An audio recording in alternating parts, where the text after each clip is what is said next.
আজকের মুভিতে আমরা দেখব এক দুর্বল কুংফু যোদ্ধাকে যে 10 বছর ধরে চেষ্টা করেও একটাও পরীক্ষায় পাশ করতে পারেনি। সবাই ভাবতো সে জন্মগতভাবে দুর্বল, কিন্তু সত্যিটা ছিল সম্পূর্ণ উল্টো। তার শরীরে লুকিয়ে ছিল এক ভয়ঙ্কর শক্তি যা জেগে উঠলে বদলে যাবে পুরো কুংফু দুনিয়া। এবং ঠিক সেই শক্তির কারণেই সে যতই ট্রেনিং করুক কখনোই আগাতে পারতো না। দুর্বলতার আড়ালে লুকানো শক্তির আসল সত্য জানতে হলে দেখতে হবে সম্পূর্ণ মুভির এক্সপ্লেনেশনটি। মুভির শুরুতে আমরা মুভির নায়ক লিকে দেখি, যে একটা মেয়েকে আকাশে উড়িয়ে এনে মজা করছিল।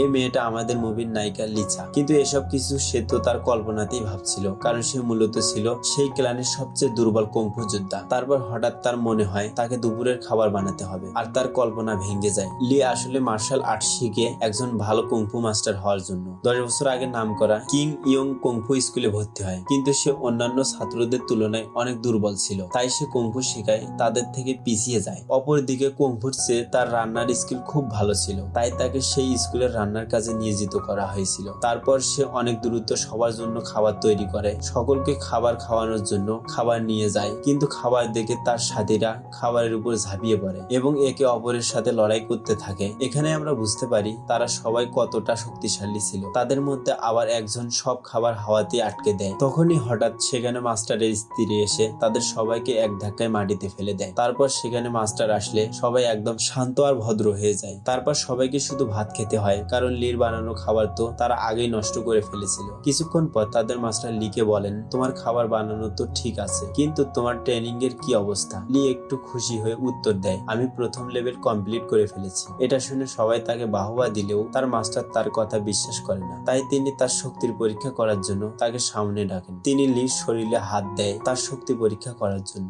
কিন্তু লি এত বছরের ট্রেনিং করার পরেও তার মাস্টারের সামনে টিকতে পারে না। তাই লিসা পিছন থেকে হাত দিয়ে তাকে সাহায্য করে। তারপর মাস্টার তাকে আরো একটু শক্তি প্রয়োগ করলে একে একে তাদের সবাই চুপি চুপি হাতে হাত দিয়ে তাকে সাহায্য করে। কিন্তু তাদের মাস্টার নিজের শক্তি দিয়ে এক ঝটকায় সবাইকে ছুঁড়ে ফেলে দেয় এবং লিকে এই পরীক্ষায় ফেল করিয়ে দেয়। পরবর্তী সিনে আমরা দেখি লিসা লুকিয়ে লিকে তার ট্রেনিং এর সাহায্য করত, কারণ লিকে তার মাস্টার তার সেই দিনের ভুলের জন্য শাস্তি দেন যে সে সরাসরি অন্য কোনো মাস্টারের কাছ থেকে ট্রেনিং নিতে পারবে না, আর এই নিয়ম ভাঙলে তাকে তাদের স্কুল থেকে বের করে দেওয়া হবে, নয়তো 10 বছর যাবত দেওয়ালের দিকে তাকিয়ে মেডিটেশন করতে হবে। তারপর একসময় লি লেভেল 1 এর ট্রেনিং প্রায় শেষ করতেই যাচ্ছিল, তখনই হঠাৎ তার গলার লকেট থেকে আলো বের হয় আর সে মাটিতে পড়ে যায়। তখন লি বলে, আমার মনে হচ্ছিল আমার শরীরের ভিতরে যেন দুই ধরনের শক্তি একে অপরের সাথে লড়াই করছিল। তাদের দুইজনের কেউই বিষয়টা ভালোভাবে বুঝতে পারে না। লিসা লির কাছে তার শরীরের এমনটা হওয়ার কারণ জানতে চাইলে লি কিছুই বলতে পারে না, কিন্তু সে জানায় কোনো এক ডিম কিং তার বাবা মাকে খুন করেছিল এবং সেই আক্রমণে তাদের পুরো গ্রাম ধ্বংস হয়ে গিয়েছিল। এটা শুনে লিসা ভাবে যদি সেই গ্রামে যাওয়া যায় তাহলে হয়তো কিছু জানা যাবে। স্কুলের নিয়ম অনুযায়ী বাইরে যেতে অনুমতি দরকার, কিন্তু তারা দুজন কিছুই না ভেবে চুপচাপ বেরিয়ে পড়ে। কিছুক্ষণ পর তারা পৌঁছায় সেই নির্জন গ্রামে। গ্রামটা দেখতে লির মনে হয় তার অতীতে সেই ভয়াবহ দিনের কথা, যেদিন তাদের পুরো গ্রামটি ধ্বংস হয়ে গিয়েছিল। একদিন লি আর তার বন্ধু ইউজিন বাড়ি ফিরছিল, তখনই হঠাৎ তারা গ্রাম জুড়ে ভয়ঙ্কর আলো আর বিদ্যুতের ঝলক দেখতে পায়। তখনই তার চোখে পড়ে এক মুখোশধারী লোক, যে তাদের গ্রামের সব থেকে শক্তিশালী কুংফু যোদ্ধাকে তাড়া করছে। তারা দুইজনেও সেই লড়াইয়ের মাঝখানে আঘাত পেয়ে অজ্ঞান হয়ে যায়। জ্ঞান ফিরে এলে লি দেখে লড়াই এখনো চলছে। মুখোশধারী লোকটি হাঁটতেই যাচ্ছিল, কিন্তু লিকে দাঁড়িয়ে থাকতে দেখে সেই লোকটি লির উপর ঝাঁপিয়ে পড়ে। মুহূর্তের মধ্যে সে লির পোশাকের ভিতর এক বিষাক্ত পোকা ঢুকিয়ে দেয়। সেই মাস্টার লিকে বাঁচাতে এগিয়ে আসতেই পোকাটি মাস্টারকে কামড়ে দেয়, কিন্তু সেই বিষ এত শক্তিশালী যোদ্ধাকে হারাতে পারে না, বরং মাস্টারের পাল্টা আক্রমণে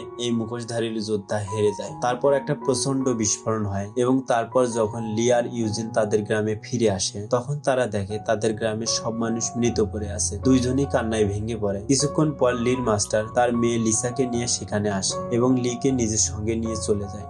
এদিকে কিং ইয়ং স্কুলে 7 জন মাস্টার মিলে সভা বসেছিল। সেই স্কুলের নিয়ম অনুযায়ী প্রতি 60 বছর পর সেখানকার মাস্টাররা নিজেদের শিষ্যদের নিয়ে এক প্রতিযোগিতার আয়োজন করে, যেখানে পরীক্ষা করা হয় কোন মাস্টারের ছাত্র সব থেকে বেশি শক্তিশালী হয়েছে, আর সেই প্রতিযোগিতার বিজয়ী পায় মহানায়ক উপাধি। স্কুলের নিচে থাকা এক পুরনো শত্রু দল আবার সক্রিয় হচ্ছে বলে মাস্টারদের সন্দেহ ছিল, তাই এই টুর্নামেন্টটি তাদের জন্য যুদ্ধের প্রস্তুতির মতোও কাজ করবে। তারপর আমরা দেখি কিছু ছাত্র লুকিয়ে সাজু ক্লানের মেয়েদের ট্রেনিং দেখছে। দক্ষ আর সুন্দরী যোদ্ধা মেয়েদের দেখে তাদের চোখ একদম স্থির থাকে না, কিন্তু সবাই সব থেকে বেশি তাকিয়ে থাকে শক্তিশালী মেয়ে সুকির দিকে। সে সামনে এগোতে উত্তেজনায় ছেলেরা গাদাগাদি করতে গিয়ে লি তাদের লুকানো জায়গা থেকে সামনে পড়ে যায়। মুহূর্তে সব মেয়েরা তাকে ঘিরে ধরে। অন্য ছেলেরা সবাই তো পালিয়ে যায়, কিন্তু সুকি লিকে পাহাড়ের চূড়ায় ঝুলিয়ে দেয়। তারপর তাকে দড়ি বেঁধে পাহাড়ের উঁচু থেকে নিচুতে ঝুলিয়ে রাখে। শাস্তি স্বরূপ লির শরীরে ঢুকানো হয় অসংখ্য চুলকানো ছোট ছোট পোকা। এগুলো এত ক্ষুদ্র ছিল যে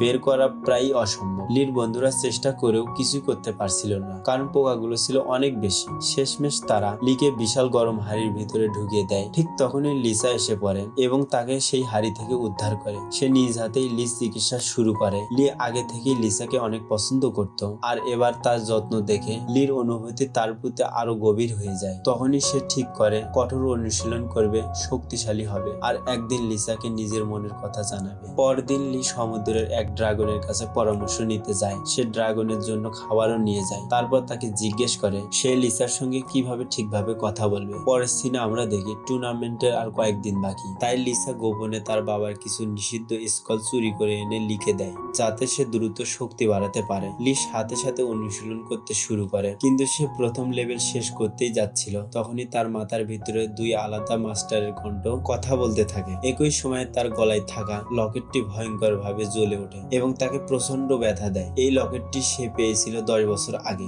যেদিন মাস্টারকে সেই বিষাক্ত পোকাটি কামড়ে দিয়েছিল। মৃত্যুর আগে মাস্টার নিজের জ্ঞান লির শরীরে সঞ্চার করে দিয়েছিলেন এবং সতর্ক করেছিলেন যত দ্রুত সম্ভব এই লকেটটা ফেলে দেবে, কিন্তু লি কোনোদিনই সেটা করতে পারেনি। এখন তার সন্দেহ হলো এই লকেটটাই হয়তো তার শক্তি বাড়ার পথে বাধা, তাই সে এটাকে ফেলে দেওয়ার জন্য পাহাড়ের চূড়ায় যায়। ঠিক ছুঁড়ে ফেলতেই যাচ্ছিল, তখনই একটি বানর এসে তার হাত থেকে লকেটটা ছিনিয়ে নিতে চায়। লি দৌড়ায়, বানর তার দিকে পাথর ছোড়ে। পালাতে পালাতে লি গিয়ে নদীতে পড়ে। সেই লকেটটা তাকে নিচে তলিয়ে নিয়ে যাচ্ছিল, আর নিচে যেন এক অদ্ভুত আলো জ্বলজ্বল করছিল। তারপর হঠাৎ সেই পাথর লিকে উপরে তুলে নিয়ে আসে। ওই সময় বানরটি লকেটটি নিতে গিয়ে লির হাতে কামড় দেয়। লি তাকে ঠেলে ফেলে দেয়, আর তখনই লির রক্ত লকেটের উপরে পড়ে। সঙ্গে সঙ্গে সমুদ্রের তল থেকে একটা জাদুকারী লাঠি উপরের দিকে উঠতে থাকে। চারদিকে অন্ধকারে ঢেকে যায় এবং লাঠিটি আকাশে উড়ে যায়। লির বুকের উপর ঝুলে থাকা ছোট লকেটটি হঠাৎ আগুনের মতো গরম হয়ে ওঠে। পরের মুহূর্তে সেই আলো ছড়িয়ে সরাসরি আকাশে ভেসে থাকা লাঠির ভিতর ঢুকে গিয়ে দুটো একাকার হয়ে যায়, যেন তারা কখনোই আলাদা ছিলই না। দূর থেকে 7 জন মাস্টার এটা দেখে অবাক হয়ে বলে, ভয়ানক সেই নিষিদ্ধ শক্তি ব্লাড সার্কিং পাল পুনর্জন্ম নিয়েছে। এটি ছিল ডিমন কিং এর অভিশপ্ত অস্ত্র। বহু বছর আগে সবার জীবন বাঁচানোর জন্য এই শক্তিকে ছিনিয়ে নিয়ে গভীর ছিলের নিচে চাপা দেওয়া হয়েছিল। এখন সেই লাঠিটি আবার জীবিত হওয়ায় মাটির তলায় লুকিয়ে থাকা ডিমন কিংও জেগে ওঠার চেষ্টা করবে। এটা তারা ভালোভাবে বুঝতে পারছিল। ঠিক তখন সেই লাঠিটি তীরের মতো ছুটে এসে লির হাতে থেমে গেল। তারপর বানরটিকে বাঁচিয়ে পালানোর সুযোগ খুঁজছিল লি, কিন্তু মুখোশ পরা এক রহস্যময়ী নারী আচমকা তার উপর ঝাঁপিয়ে পড়ে এবং লাঠিটি কেড়ে নেওয়ার চেষ্টা করে। লড়াইয়ে অনভিজ্ঞ লি হরবর করে প্রতিরোধ করার চেষ্টা করলেও সে মেয়েটিকে পুরোপুরি ভাবে ঠেকাতে পারছিল না। ঠিক সেই মুহূর্তে জুকি আর লিসা এসে সেই মেয়েটির হাত থেকে তাকে বাঁচিয়ে নেয়। পরে লি যখন লিসাকে সবকিছু বলছিল, তখন তার চোখে পড়ে সেই বানরের কামড়ের দাগটা তার হাতে আর নেই। আরেকবার রাতে অন্ধকারে সেই মুখোশধারী মেয়েটা চুপি চুপি লির ঘরে ঢুকে পড়ে। লাঠিটি নিতে গেলে সে দেখে এটি লিকে ছেড়ে যেতেই চাচ্ছিল না। লির শরীরের মতোই তার সঙ্গে লেগে আছে। মেয়েটি ভাবে লিকে শেষ করলেই হয়তো লাঠিটি মুক্ত হবে, কিন্তু তাকে আঘাতের আগ মুহূর্তেই লাঠিটি লিকে বাঁচাতে উল্টো তাকে আঘাত করে অজ্ঞান করে দেয়। সকালে ঘুম থেকে উঠে লি নিজের পাশে অপরিচিত সেই মেয়েকে দেখে অবাক হয়ে যায়। মেয়েটির চোখ খুলে নাটকীয় ভাবে বলে, রাতে আমার সাথে এত সব কিছু করলে, এখন তার বিনিময়ে আমাকে লাঠিটা দাও, নয়তো সবাইকে সবকিছু বলে দেব তুমি আমার সাথে রাতে কি কি করেছো। বিভ্রান্ত লি লাঠিটি এগিয়ে দিতেই সেটা বারবার লাফিয়ে ফিরে আসে তার হাতে। তারপর বিরক্ত হয়ে মেয়েটি সেখান থেকে চলে যায়। তারপর লি আরো জানতে পারে লাঠিটি তার সঙ্গে কথা বলতেও পারে। পরের দিন অন্যান্য মাস্টারের ছাত্ররা স্কুলে পৌঁছায়। টুর্নামেন্ট শুরু হতে আর বেশি দেরি নেই। তাদের মধ্যে লির পুরনো এক বন্ধু ছিল, যে অন্য এক গুরুজির কাছ থেকে ট্রেনিং নিয়ে এখন একেবারে দুর্দান্ত যোদ্ধা হিসেবে গড়ে উঠেছে। লির অবস্থার কথা শুনে সে তাকে নিয়ে মজা করে বলে, 10 বছরেও প্রথম ধাপ পার করতে পারোনি, নিশ্চয়ই তোমার শিক্ষক তোমাকে শেখাতে পারেনি। পরের দিন লি নিজের কাজ করার সময় দেখেন ফুলের বাগানে সেই মুখোশধারী মেয়েটি, যার নাম ছিল ইয়াও, সে ফুল ছিঁড়ছিল। এটা দেখে লি চিৎকার করে বলে, ওগুলো ছিল না, ফুলগুলো ব্যথা পায়। ঠিক সেই সময় কয়েকজন যোদ্ধা ঘোড়া নিয়ে সেখানে আসে। ইয়াও লিকে টেনে নিচে ফেলে চুপ থাকতে বলে। লি চুপ না করলে ইয়াও তাকে হঠাৎ চুমু দিয়ে থামিয়ে দেয়। তারপর যোদ্ধারা চলে যেতেই ইয়াও আবার লির সেই লাঠিটা খুঁজতে থাকে। তখন লি বলে, ঘরে রেখে এসেছি। সঙ্গে সঙ্গে ইয়াও তাকে জোরে চড় মেরে চলে যায়, কিন্তু লাঠিটি নিজেই ফিরে আসে, লির পাশে ভেসে থাকে তার নাজুক মালিককে বাঁচানোর জন্য। পরে লি স্কুলে ফিরে দেখেন লিসা আরেকজন ছেলের কাঁধে মাথা রেখে হাসছে। এদিকে সে জানতোই না লির মনে তার জন্য কি গভীর ভালোবাসা রয়েছে। সে নির্লজ্জভাবে লিকে বলছিল, আমার বয়ফ্রেন্ড এমন, আমার বয়ফ্রেন্ড তেমন, আরো অনেক কিছু। লি বাইরে থেকে হাসছিল, কিন্তু ভিতরে ভিতরে ভেঙে পড়ছিল। রাগে সে পাহাড়ের চূড়ায় গিয়ে জোরে চিৎকার করতে থাকে। সেই চিৎকার তার বন্ধুরা শুনে ফেললে সে লজ্জায় পালিয়ে যায়। দৌড়াতে দৌড়াতে হঠাৎ দেখে কিছু লোক তাকে অনুসরণ করছে। ঠিক তখনই ইয়াও সামনে এসে দাঁড়ায় এবং দুজন দ্রুত একটি গুহায় লুকিয়ে পড়েন। সেখানে লি মেয়েটিকে প্রশ্ন করে জানতে পারেন সে নিজের মাস্টারের কাছ থেকে পালিয়ে বেড়াচ্ছে, কারণ সে কোনো একটা নিয়ম ভেঙে ফেলেছিল।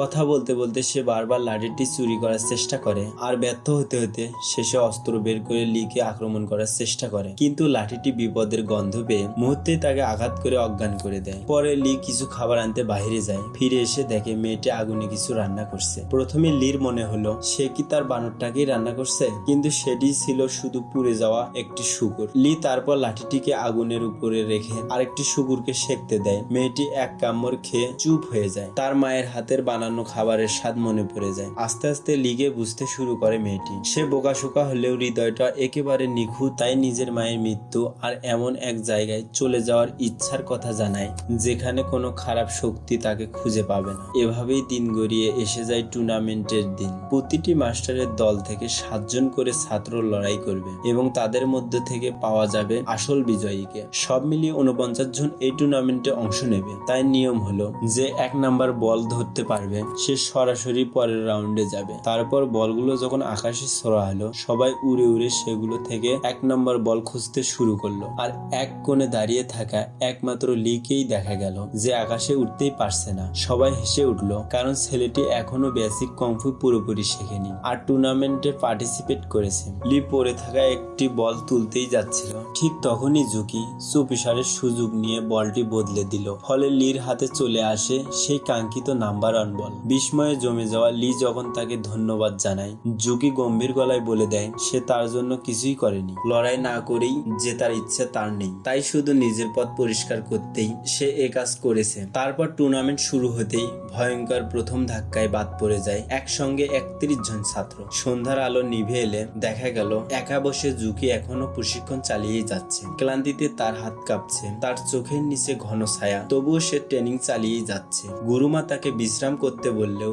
জুকি রাজি হয় না, কারণ সে জানতো তার গুরু দুর্বল হয়ে যাচ্ছে আর তাদের ক্লানের সম্মান এখন তার কাঁধেই। দ্বিতীয় রাউন্ডে জুকি খুব সহজেই তার প্রতিদ্বন্দ্বীকে হারালো, এত সহজেই যে তাকে তার তলোয়ারও ছুঁতে হয়নি। তাকে দেখে বাকিরা ভয়ে গলা শুকিয়ে ফেললো। এবার দর্শকদের চোখ ঘুরে এলো সাধারণ দুর্বল উপহাসের পাত্র লির দিকে, কিন্তু যখন লি মঞ্চে উঠলো ধুলার ঝাপটা তার চোখে ঢোকায় সে কিছুই দেখতে পাচ্ছিল না। ঠিক তখনই তার লাঠি নিজের ইচ্ছায় প্রতিপক্ষকে ছুঁড়ে ফেলে দেয়। সবাই স্তম্ভিত হয়ে ভাবে দুর্বল ছেলেটা পরের রাউন্ডেও চলে গেল। পরে লির মুখোমুখি হলো তার শৈশবের বন্ধু জিং ইউ। সে ভাবছিল এটা হবে তার জীবনের সবচেয়ে সহজ লড়াই, তাই প্রথম আঘাতের সুযোগ দিল লিকে। কিন্তু লি স্পর্শ করার আগে লাঠিটি হঠাৎ তীব্র আক্রমণে জিং ইউকে মাটিতে ছুঁড়ে ফেলে দেয়। অপমান আর রাগে জিং ইউ চিৎকার করে লিকে প্রতারক বলে এবং তাকে দোষারোপ করে বলে তুই নিজের আসল শক্তি লুকিয়ে সবাইকে ঠকিয়েছিস। সেই কথার সঙ্গে সঙ্গেই বহু বছরের বন্ধুত্বর ইতি টানে সে। রাতে লির বানর তাকে টেনে নিয়ে গেল নারী যোদ্ধাদের এলাকায়।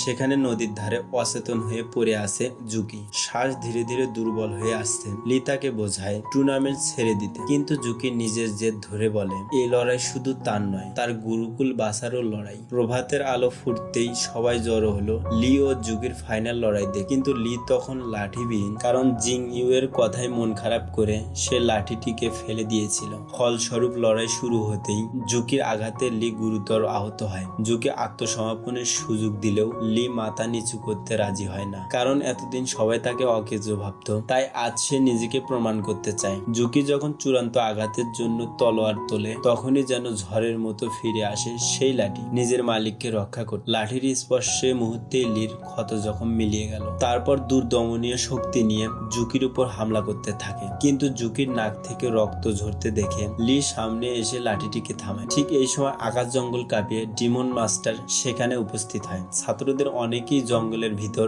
এক শিশুর কান্না শুনে ছুটে যায়, কিন্তু সেটি মূলত ছিল ফাঁদ। পাপেট মাস্টার জাদু ছড়িয়ে তাদের নিয়ন্ত্রণে নিয়ে একে অপরকে আক্রমণ করায়। মাটির নিচ থেকে উঠে আসা বিকৃত দানবেরা যারা ছাত্রদের হত্যা করতে থাকে ডিমন কিং এর প্রবেশ পথ পরিষ্কার করার জন্য। 7 মাস্টার সেই লাঠির অসাধারণ শক্তি দেখে ভয় পেয়ে চিনে ফেলে এটাই সেই নিষিদ্ধ ব্লাড সার্কিং পাল। তারা লিকে সেই ডিমন কিং এর লোক ভেবে বেঁধে ফেলে, কিন্তু তার গুরু জানায় লি 10 বছর ধরে তার স্কুল ছাড়া কোথাও যায়নি। ঠিক তখনই জঙ্গল থেকে লির বন্ধু পালিয়ে এসে সকলকে আসল সত্য জানায়। তাতে প্রমাণ হয় লি সেই ঘটনার সঙ্গে যুক্ত নয়। তবু তারা লিকে ও সেই লাঠিকে আটকে রেখে তদন্ত করতে বের হয়। ফাঁকা সুযোগে ইয়াও এসে লিকে মুক্ত করার চেষ্টা করে, কিন্তু লি পালাতে ভয় পাচ্ছিল, কারণ পালালে সব দোষ তারই উপর পড়বে। তাই ইয়াও তাকে অজ্ঞান করে সেখান থেকে নিয়ে চলে যায়। তার লাঠি তাকে রক্ষা করতে আসলে ইয়াও তাকে বোঝায় সে কোনো ক্ষতি করতে আসেনি, বরং তাকে বাঁচাতে এসেছে। লাঠিটিও তখন থেকে তাকে সাহায্য করতে শুরু করে, কিন্তু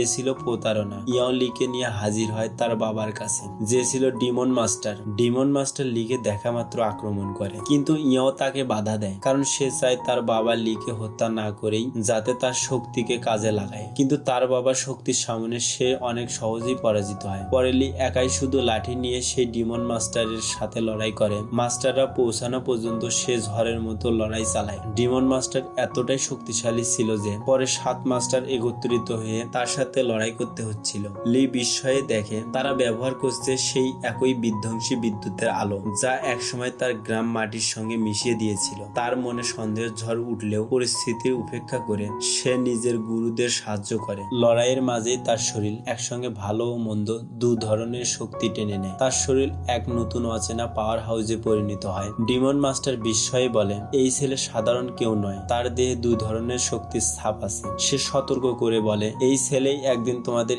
স্কুল ধ্বংসের কারণ হবে। তারপর খানিক কালো ধোঁয়া ছড়িয়ে অদৃশ্য হয়ে যায় ডিমন মাস্টার। সেই 7 মাস্টারের মনে ভয় ঢুকে যায়। তারা ভাবে লিকে না মেরে উপায় নেই। নিজেদের শিক্ষককে তার বিরুদ্ধে উঠতে দেখে লির ভিতরে আগুন জ্বলে ওঠে। সে এতটাই শক্তিশালী হয়ে গেছে যে চাইলেই মুহূর্তে সবাইকে ধ্বংস করতে পারবে। ঠিক যখন সে নিজের গুরুকে প্রাণঘাতে আঘাত করতে যাবে, লিসা তার বাবাকে বাঁচাতে তাদের মাঝখানে ঝাঁপিয়ে পড়ে। বাবাকে রক্ষা করতে গিয়ে সে গুরুতর আহত হয়। মৃত্যু সজ্জার মুহূর্তে লিসা লিকে শুয়ে বলে আমার দিকে তাকাও, যাই হয়ে যাক তুমি নিজেকে বদলাতে দিও না। লিসার নিথর দেহ দেখে কিন্তু তার আগে লিসা শেষ নিঃশ্বাস ত্যাগ করে। এদিকে জুকির গুরু তাকে আদেশ দেয় লিকে হত্যা করতে। দ্বিধায় ভরা জুগি প্রথম আঘাত করে, কিন্তু বাধা দেয় লির সঙ্গী। দ্বিতীয় আঘাতের ধাক্কা ঠেকান লির গুরু নিজেই, যিনি লিকে আদেশ করেন এখনই পালাও, আর কখনো ফিরে এসো না। তৃতীয়বার আঘাত করতে গিয়ে জুকির মনে ভেসে ওঠে লি এক সময় তার প্রাণ বাঁচিয়েছিল। সেই ঋণ শোধ করতে সে নিজের তলোয়ার নামিয়ে নেয়। লি আহত ইয়াওকে তুলে নিয়ে আকাশে উড়ে যায় আর তাকে প্রতিশ্রুতি দেয় সে এমন জায়গায় তাকে নিয়ে যাবে যেখানে কোনো কালো ছায়াও তাকে খুঁজে পাবে না। আর এখানে আমাদের মুভিটির এন্ডিং হয়। এই মুভির কিন্তু সেকেন্ড পার্টও আছে, যদি সেটারও এক্সপ্লেনেশন চান তাহলে অবশ্যই কমেন্টে জানান। ধন্যবাদ আপনাকে আমাদের সঙ্গে এই মুভির শেষ মুহূর্ত পর্যন্ত থাকার জন্য। সত্যিই আপনি গ্রেট।